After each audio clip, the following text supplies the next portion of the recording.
Ciao guys, and welcome back to Lamb Peace. As you can see, I'm deep in the farm, on my parents' farm in northern Namibia. We're here for holidays, and in this video we're going to show you village house tour. It's all about village life, village experience. We are going to upload all those content also later on, because we have been here for about 10 days now. When I'm at the village, I'm always dressed in this traditional dresses.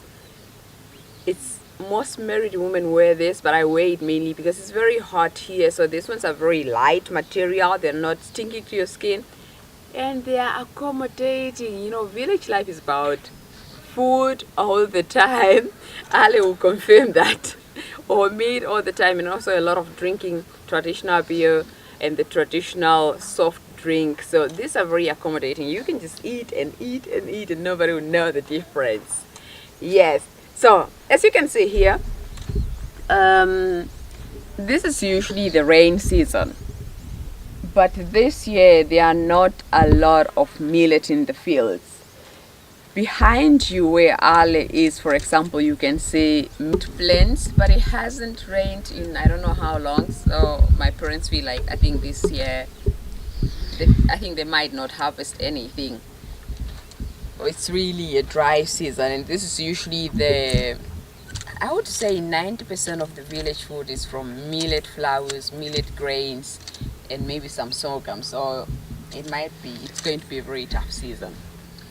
At the beginning of the house here we have a marula tree, which is a very important plant for the village people. They use it to make grappa, or what is grappa of English? A vodka? Liquor, yes. Yeah. And also to make a soft drink, and they use it also to make marula oil, which I am sure you have seen in most of our videos. And we are also going to leave a link up here for the marula oil making video. And then, as you can see also in the background, we have a whole lot of palm trees. And this we also use them we eat a lot of palm fruits as well, fresh or dry. The fresh ones are very tasty, but the parents do not allow the kids to eat them. Go. What I have in my hands here is what a village boy call a car. It's like a toy for village boys, and it's something very simple. You have just a wooden stock, then you have 2 cans of soda that are squeezed or pushed together, and a little bit of a rubber, and you use this as a car. They will just run after this when they are playing. Hey, let's go, I'm going by car. Okay, let's go. I'm ready.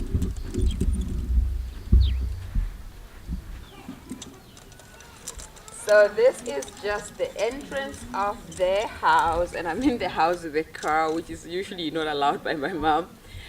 And let's move on. Here you have the main tap, but you won't see it because it's in the shade, which is the water supply system for the whole house. And then just parking area. Traditionally the parking area was never part of the house, but I don't know, since few years ago then my parents prefer to park the cars inside the house, because they also have shades here from the trees and from this parking area. Before that they didn't also have a car. We had a donkey cart, and it just stay under the marula tree. Okay, before I really enter the house, I'm gonna leave this here because my mother won't be happy for making lines in the house. And usually the first place that you enter when you enter the traditional house is the living room. And here we make fire every single evening. Is the fire of the house. We make this immediately as soon as the sun sets, and that's also where we eat dinner and where we tell stories after dinner.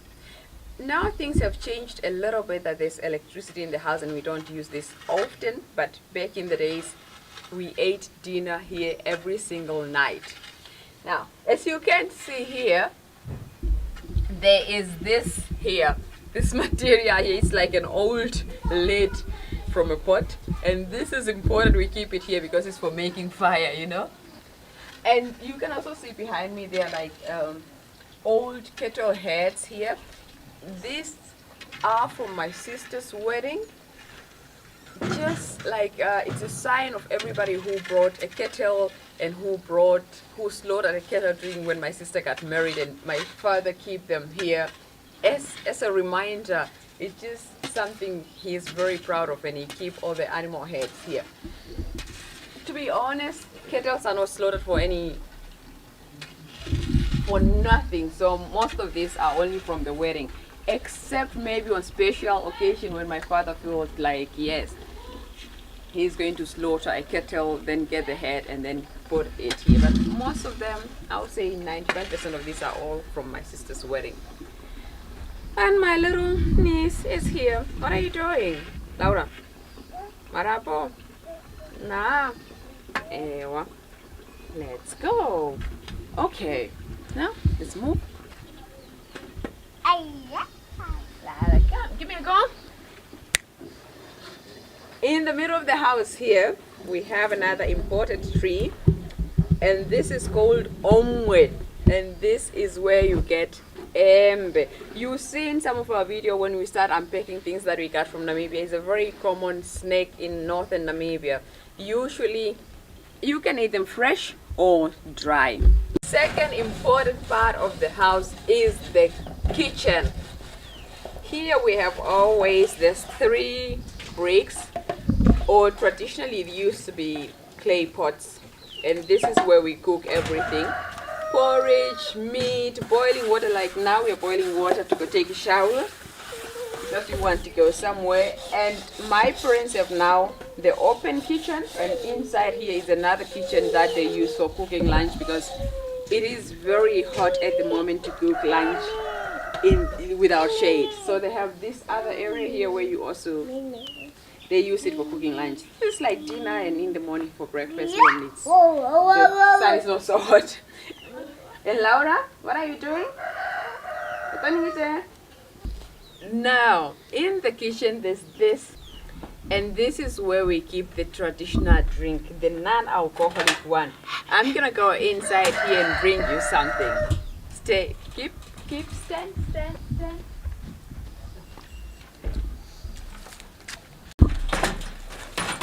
It is a traditional drink that we make.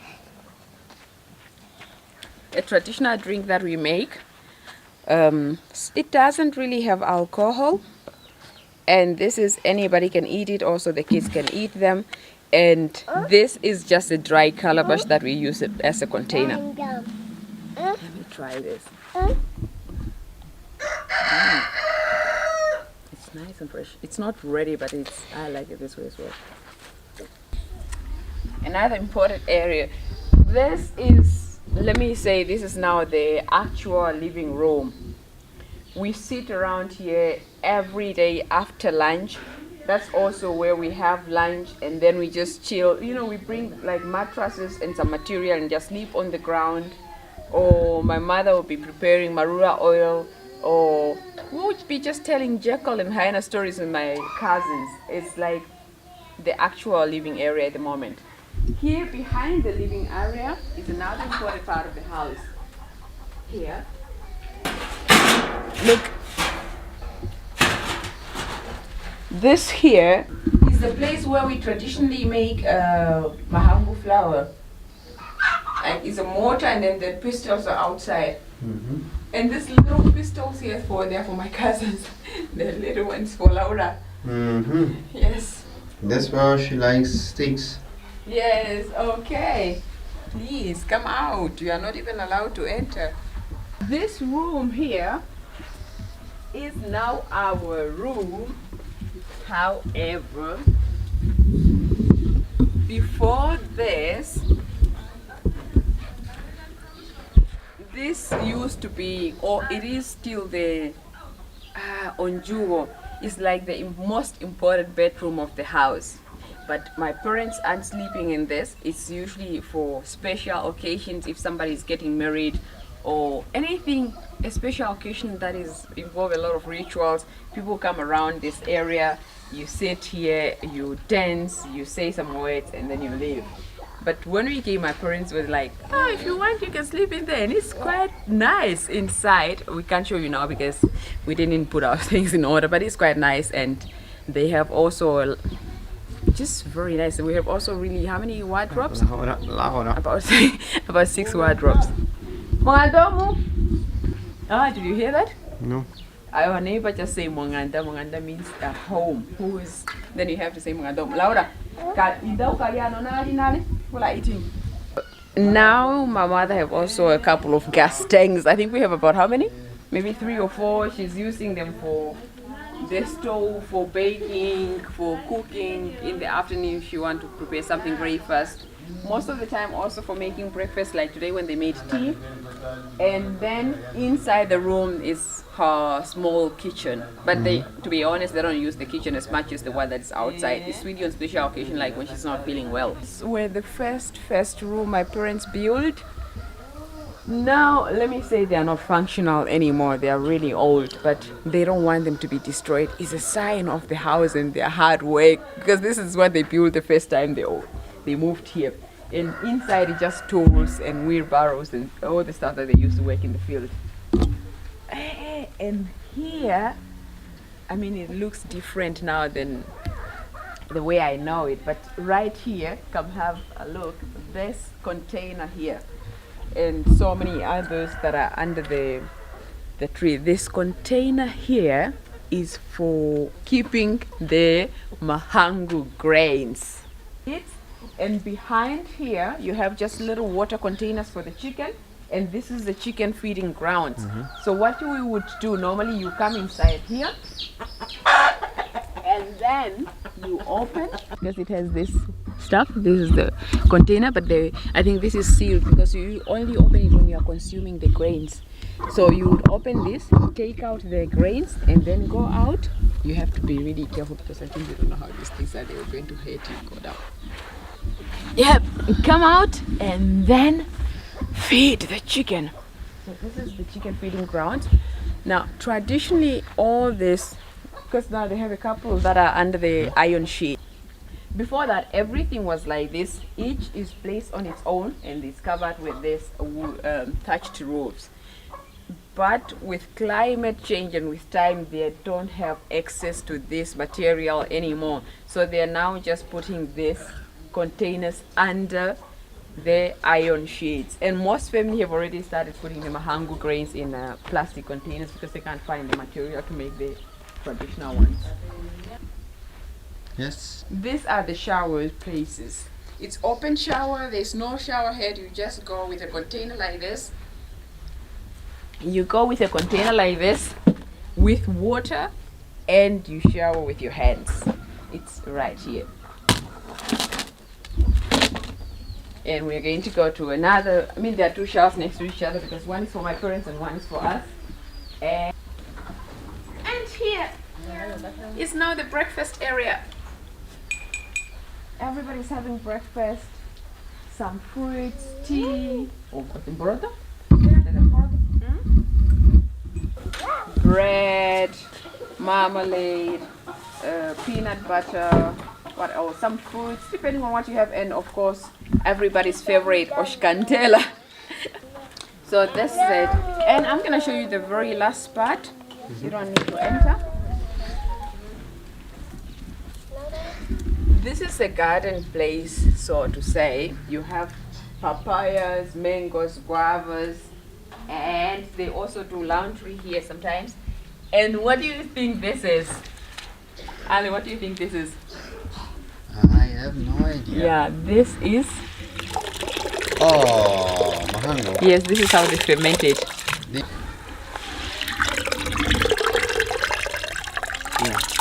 This is how you get that bitter or sour flavor in the mahangu flour.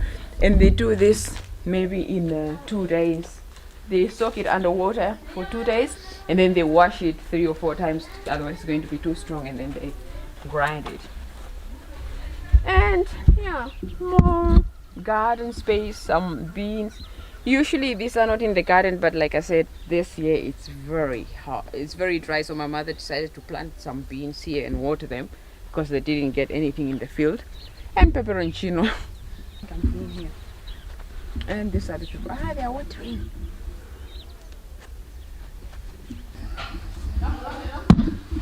You see that? Yes. What is that? That is mahango flower drying. mango That's how they dry drying. them out before they store them. And of course some stuff that we made last time. These are marula seeds. These are the seeds. And we've seen our other video, this is all you need to do. Directly in your mouth. So guys, that was it from this house tour. What I'm gonna do, maybe turn the camera to Ali just to know that Ali is also here with us. And there he goes. Come, go a little bit on this side. Yeah. And of course, as usual, there is also Bubuchino with me in the village. And of course, the queen of the chicken. This is the new queen of the chicken. Yes, it's like just my sister who is working on everything in the house when she's on holiday. Otherwise, she's in high school. And when it's holiday time, she comes here and works and helps my mom. All right, let's go have breakfast. Now we say ciao, ciao, ciao. Ciao, ciao.